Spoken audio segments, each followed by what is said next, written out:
Having something to say is arguably like the ultimate hack to break through uh, the noise, the generic fluff that's out there. We talk about like accounting firm websites and just how vanilla they are, right? Well, social media, you have the same problems. Honestly, even just having conversations with potential clients, if you're on the other side of that, most accountants, man, they sound the same. Some of us are blessed with like a very unique personality and you immediately stand out. And that can be a great thing to have if you run a firm because people may resonate with that. But most of us, we just don't. And the notion of your firm having a consistent voice, even if you have a unique voice, building that into the rest of your firm, that's really hard. So today, we're talking about like getting explicit about what is the voice of your firm, how do you scale it beyond yourself, and how do you align a type of character, a voice for the firm with the person you're trying to go after.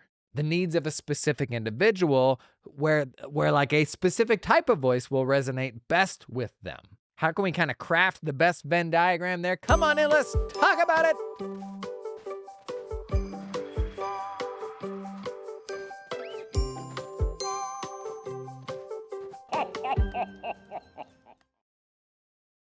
Okay, I didn't plan on shooting anything today, but I got inspired by like the intersection of a couple of different things I've been listening to and reading. Two things that I'll link in the show notes. One, .com Secrets. It's a great book. A little bit on the cheesy, like online seller end of the spectrum, but still a lot of good actionable tidbits in there. And then second, an interview with, I'm going to butcher her name, Lulu Chang Meservey on David Perel's podcast. I will link that in the show notes. And what Lulu does is she's a PR person that her kind of mission in life is picking apart corporate speak. And she had such a helpful framing around this and even called out a lot of versions of it that we do unwittingly, oftentimes in our writing, where it's like, if you actually sat down and you said aloud that thing that you just wrote, oftentimes it just would feel incredibly cringe. And this whole like corporate speak thing comes from the fear, I guess our fear of getting it wrong or doing it different. It is like preservation. She had an amazing line. I can't remember what it was. Something about how you kind of inherit the language of your professional ancestors, the way that you've seen other people talk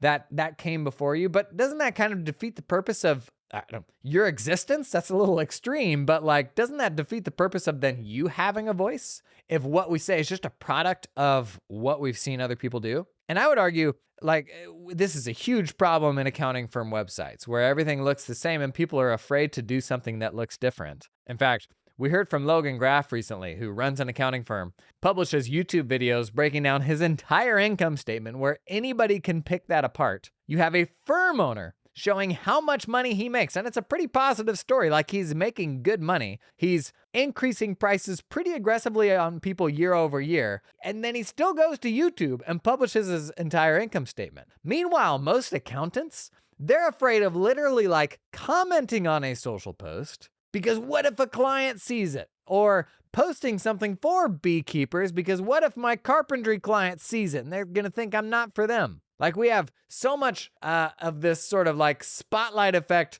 syndrome. We think everybody's watching us, and it sort of paralyzes us to keep us from doing anything interesting that will actually make a difference. When these days, which is actually pretty cool, more than ever before, like, buyers want to work with people who have something to say. And they want to allocate their dollars to places where they feel like they'll belong, like where they are one of the crew. The whole notion of like, keep personal and politics and all these different things out of business. Honestly, if you think about like the coolest brands for specific types of people, they are very opinionated. And the world's big enough to where you can be opinionated, find your people, and that's probably just a more fun way of doing business. But it can be hard to unlearn and overcome the fear of like just really vanilla sort of corporate speak. But a different framing for this that's from the .com Secrets book. Their framing is that every business needs to find its, quote, attractive character. That is the person that those people can connect with that will bring them into the brand. It's pretty amazing. If you think about a platform like LinkedIn, and what you see come through your feed every day and what you will engage with. LinkedIn, you think of as being like the most corporate social media platform there is. But how many people do you follow versus brands? Like, who you follow is 99% human beings. It is exceptionally hard to produce things that will resonate with people on social media through the lens of a brand because people just want to connect with people. And I would argue it goes as far as the algorithms actually rewarding people. I think it's actually the deck is stacked against you a bit to try to grow a company's page or channel or whatever it is. But even if you are building a business, the best way to do that is with a specific voice, with a specific story to tell. And the book.com Secrets outlines sort of 4 different types of attractive character. And I want to read through this because I think more than likely one of these will resonate with you and just how you naturally inherently are. But then I specifically want to try to apply this to the types of clients that you work with. What type of character is best going to resonate with them? Because we can actually assume this sort of persona where you become exactly what that type of person needs. But let me walk you through the 4 different types of attractive characters. Number 1, the leader. When your attractive character is the leader, their goal is to take the audience from one place to another. They're the ones that can take you by the hand and show you the ropes, helping you avoid common obstacles and pit stops, while sharing secret shortcuts to speed up your success. So that's positioning yourself as like the expert, which isn't always the move. And that's why there's different types of leaders here. But if you want to come out and be kind of the advisor, then you have to position yourself as not a know-it-all, but somebody that can actually like back up what they're saying. I would say in most cases, this is the type of attractive character that I am. Like this, my persona is more the leader because I am just a super irritating know-it-all. But that's just like, I don't know, my communication style, my vibe is one of like, a lot of momentum in how I communicate. Sound very sure of myself, much more than I actually am. Just talk to my wife about it. She loves it. Second type of attractive character is the adventurer or crusader. The adventurer is driven by curiosity. They don't always have the answers. However, they're willing to bite the bullet and go through all the hardships to learn valuable lessons and give back to their followers. When you look at it, you'll probably notice that the adventurer is very similar to the leader, but instead of leading your target audience to their goals, the adventurer goes on a solo mission to uncover secrets so that his audience doesn't have to. Now, this is a really valuable one if you don't have the confidence or feel like you have arrived to present yourself as the leader, right? Now, similarly, the third type, the evangelist or reporter, when your attractive character embodies the identity of the evangelist, they also go out to discover secrets. However, rather than taking on a solo mission like the adventurer, the evangelist will uncover ultimate truths by interviewing experts, authorities, and other people in the industry. This is a powerful identity because rather than having to convince your audience how powerful your uncovered secret is, you have others convince your audience how powerful your uncovered secret is. You have other sources testifying for you. So the evangelist or reporter, you're going out and pulling in other experts, all kind of around a common theme. But the previous attractive character type, the adventurer, you're doing it solo. You're kind of going on your own journey. And so that solo journey looks like just documenting what you're learning day over day. And this is very much, that was where I was when I started on Twitter maybe 5 or 6 years ago, as I was kind of learning no-code automation stuff. And I'm like, here's what I know and what I don't know. And I was just sharing what I was learning day over day with the goal of attracting other people who are interested in the same stuff because I wanted to be able to learn from them. The evangelist or reporter, this is like, you run an interview podcast. This is someone whose job is to highlight the truths that other people have uncovered. And by association, your standing is kind of raised. This episode is brought to you in part by the fine folks at LiveFlow. I am a unapologetic lover of Notion. In fact, my whole personal and business life runs on Notion now. And the reason I like it is it's just a very open-ended tool for doing data and database stuff, but also narrative things like writing. If you're a Notion nerd, you get it, okay? LiveFlow's new financial dashboards are the closest thing I have seen to finance Notion. In terms of, I can build open-ended narrative docs that I send to my clients with all the words and explainers that I want to include, but embedded with very real financial data from their QuickBooks or their Xero file. And I can publish these reports either as snapshots that are static and never change, or even publish continuously updating reports that are pulling in live data from the ledger. So as long as the accounting file is up to date, it continues syncing that stuff in. If that's a dashboard that the client looks at on their phone every morning, or a report they check in on every week. Super flexible reporting platform, not like this sort of pretty templatized, here are the 12 different types of reports you can present. It's totally open-ended. You can connect it back to anything in the accounting ledger. But because it's live flow, they also give you a bunch of templates if you don't want to have to build it from scratch. It gives you a much easier way to get started. And that's why I like live flow. Learn more, check out the link down in the show notes. This episode is sponsored in part by MakerSub Renewal Season Cross-Sell Alert Bill Pay. One of the things that is being changed the fastest by AI, regular old bill pay, but also like crazy technical bill pay. You got people that are doing like receiving inventory management. This is where like there's mountains of time savings to be had by getting into bill pay. It's actually a great way to specialize your firm, like differentiate you from other providers.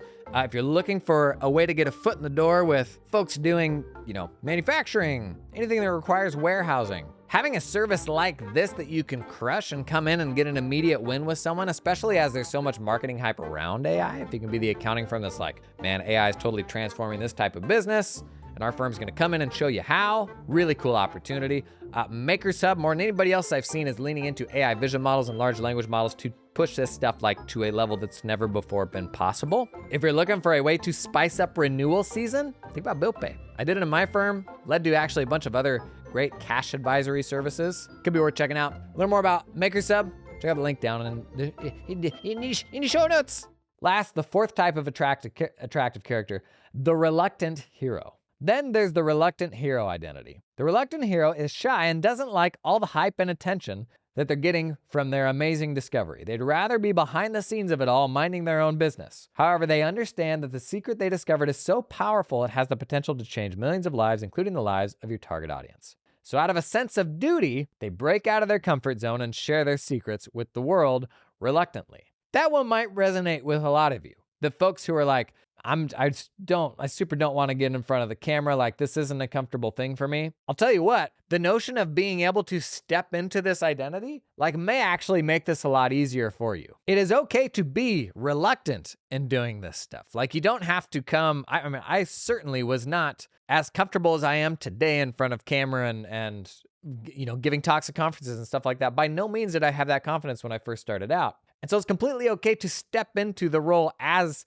the reluctant hero. And that may change someday, but I love this notion of out of a sense of duty. I think that probably super resonates with a lot of you where you're like, no, I actually do have a lot of helpful things to share. I just struggle with being the person to do it. But you also know if you don't do it, like who will? And there's a tremendous amount of value in putting out helpful things into the world and seeing what happens, seeing what comes of it. And so maybe that reluctant hero identity resonates with you. You'll notice only one of these four types requires you to be an expert, a know-it-all, right?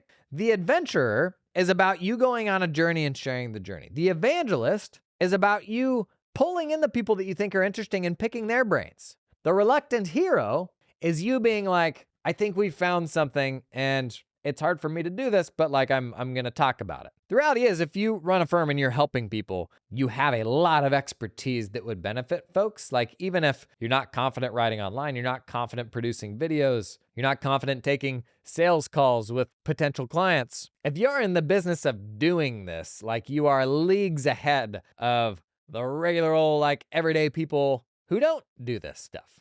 So whether you like it or not, like there's value there that you can provide folks with. But an interesting wrinkle to this, to me, is what type of character is going to be most interesting to the type of person that you're going after. So I can give you a dental example because I did a bunch of stuff with dentists. What were the pains and the frustrations going on in dentistry and like the state of dentistry, which now is largely the same and it's progressed a little bit? The big pains there were DSOs, large dental groups, like they were gobbling up small independently owned practices, and they were kind of the evil corporate overlords. And a lot of clinic owners took pride in the fact that like they could run their own independent clinic that was going to be superior to these kind of big groups that were doing these roll-ups. But then the other bad guy in the profession is the insurance companies who are putting the squeeze on the little guys. And there was this sort of narrative that you may have to roll up and get big to have any bargaining leverage for those insurance companies to pay you what you ought to be worth.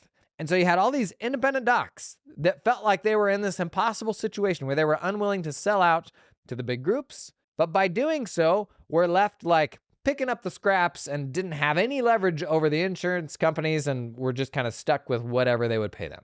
And if I am, running a firm that is targeting those independent docs, which of those personalities or voices, which I think probably starts with an individual, but ultimately is adopted by the firm, which of those voices would be most attractive? Well, how about the reluctant hero who has stumbled into something that is like the solution to all these problems? Maybe you are the fee-for-service dental accountant, the one that's helping dentists transition to clients just paying them directly, not through an insurer, just paying them directly for dental service. Or the subscription revenue dentist accountant. You work with the dentists who are transitioning to patients just paying a fixed monthly cost directly to the dental clinic for their ongoing needs, and you transition the whole firm to this recurring revenue model. The reluctant hero in that scenario is able to hold themselves out as someone who has identified a solution to the problems ailing that specific type of dentist. And you can probably go out and be the only subscription dental accountant. Like that's the thing that you're really pushing. And you partner with the platforms that are like, enabling dentists to sell subscription services for the first time. There's a number of software platforms that help with that. But the voice, the identity that's going to be appealing to the people in that situation, to me, that probably sounds like the reluctant hero. The one who's like, I get what everybody's going through. We think we have a compelling solution here. Our content is not top notch, and we may not sound super confident about all this stuff because we are accountants at the end of the day, but boy, isn't that going to like win over the people who feel like they're stuck in that position, right? You get it. I mean, compare that to a generalist accountant who doesn't get it, or is, just kind of a know-it-all, or like doesn't have a deep understanding of the frustrations for that type of entrepreneur. Now, on the flip side of that, my firm also worked with the bigger groups who were rolling up dental clinics, DSOs. And this happened a couple decades ago in health in a big way, where like these huge groups rolled up like primary care docs. That whole process happened like a decade or two before dental. But if I'm going to take the DSOs side, because we did a bit of both and we're a little bit split on like, boy, these DSOs, this is a really compelling solution for really compelling thing for our firm to get into, because you'll have like 10 docs that roll up their clinics into a single group for the first time. And none of those docs want to run the back office. It's kind of a perfect like managed accounting setup where it's like someone has to do all this stuff. Well, we do it for a bunch of other DSOs. We can do it for you as well and centralize as much of that admin as possible. It's a pretty juicy offer prop as all these clinics are grouping up to become the go-to firm to serve them. And so if that was our target customer, then what persona makes sense there? Probably not the reluctant hero. I would say maybe if you are trying to catch the docs who are rolling into groups,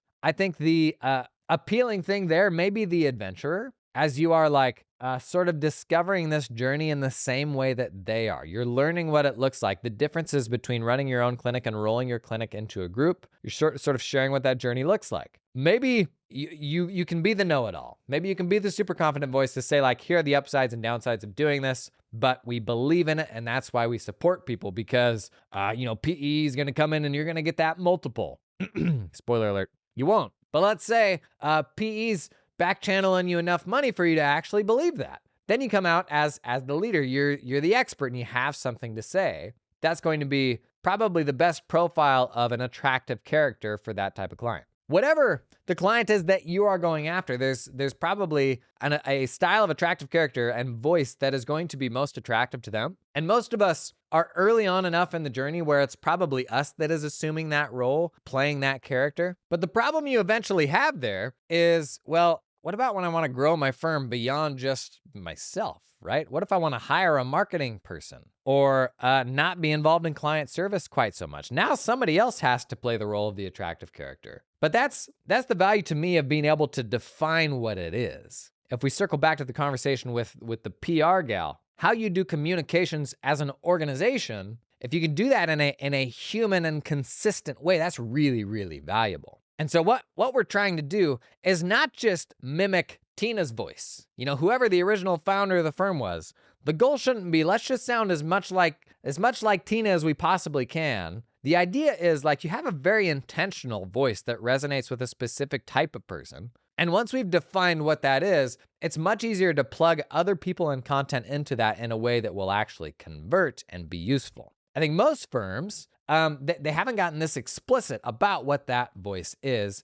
If anything, it's just relying upon the talent or the copywriting ability of the specific individual who is putting out that content or writing that headline or whatever it is. But the reality is, you need that to be representative of your firm and the specific types of people that you're trying to attract, right? And so in many ways, it's easier if this is all just one person. And that's probably a blocker for some of us to say, well, we're never going to do social media as good as, say Brandon Hall, because we don't have that voice. He just has such a great, confident voice that attracts people on social media. Well, your version of that can simply be like, here is the style of attractive character that our firm is, and sort of the general tone that we use, the type of content that we develop. Is it interview content? Is it thought leadership content? We landed on this specific tone because we think the next client we're trying to attract is going to find this one most appealing. It to me feels like a great way to escape the risk of just the super homogenized vanilla landing page copy and content that doesn't actually connect with anyone because it feels too corporate. When I was reading through this, I was just connecting all these dots for the ways that we were trying to find people within that niche. And I was realizing like, man, this was the voice to take. Like that voice for in the case of dentists, like it was almost a rallying cry where we could like stir up excitement in the right type of person to say like, here's what we do and here's the people we serve and here's why. And it was probably through the lens of this reluctant hero type character. And it just makes you realize different people need different things. And if we just fall into like your default of how you communicate or something that feels corporate, but may be useful, like it can be useful while not being particularly attractive. But in a perfect world, it's both. Like it's attractive. It's something that will resonate with people so they will engage with it while still being useful. That's not just magically going to align with whatever your personality is, probably. And so a more intentional approach to like, we're going to define our voice, that's probably going to land with a lot more people. Super encourage you to check out those two things I linked in the show notes. Learned a lot from both of them. If you've gone as far as defining what the voice is for your firm, that would be really interesting to me, how you've done that. Drop that down in the comments. And thanks for coming and hanging today.